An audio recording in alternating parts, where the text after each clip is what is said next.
एक बार की बात है, एक छोटे से गांव में एक बुजुर्ग और उसका नाता था, जिनका नाम था महादेव।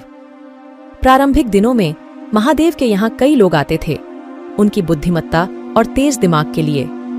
महादेव के पास एक चमत्कारी चाबी थी, जो कि उन्हें एक प्राचीन और रहस्यमय द्वार के खोलने की क्षमता देती थी। इस दिन एक युवक ने भी उनके दरवाजे पर खटखटाया। उसका नाम था अर्जुन।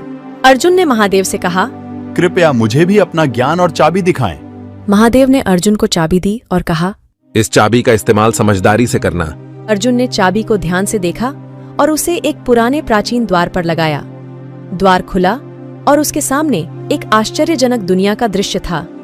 अर्जुन को लगा कि वह एक नया सफर आरंभ कर चुका है। वह धीरे धीरे आगे बढ़ा और हर कदम पर उसे कुछ नया और अद्भुत अनुभव मिलता था। लेकिन फिर भी एक अजीब सा अनुभव उसे अपने दिल में महसूस हो रहा था, जैसे कि कोई रहस्य उसे बुला रहा हो।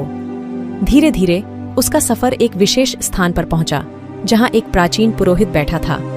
पुरोहित ने अर्जुन से कहा, तुम्हारे दिल में जो भी अंधकार है, उसे चाबी से जानकर बाहर निकालो।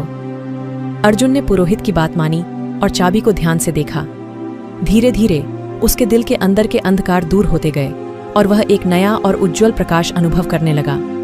वह एक समय के बाद अपने गांव लौटा, लेकिन अब उसके आंखों में एक नया दृश्य था। वह अब अपने गांव को और भी अच्छे से समझता था और उसके लोगों की मदद करने के लिए तैयार था। इस प्रकार अर्जुन ने अपने जीवन को एक नई दिशा दी और उसने अपनी बुद्धिमत्ता और समझ से अपने गांव की सेवा की। और इस तरह उसकी कहानी गांव के हर व्यक्ति की ध्यान में रही और उन्होंने भी अपने जीवन को सुधारने का फैसला किया।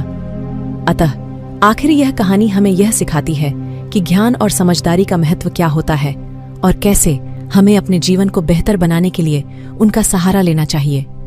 क्योंकि हर चुनौती और मुश्किल के पीछे एक नया सीखने का अवसर छिपा होता है, जो हमें अपने सफर को और भी महत्वपूर्ण बनाता है। और इस तरह हमारी कहानी समाप्त होती है, लेकिन उसका संदेश हमें हमेशा याद रहता है।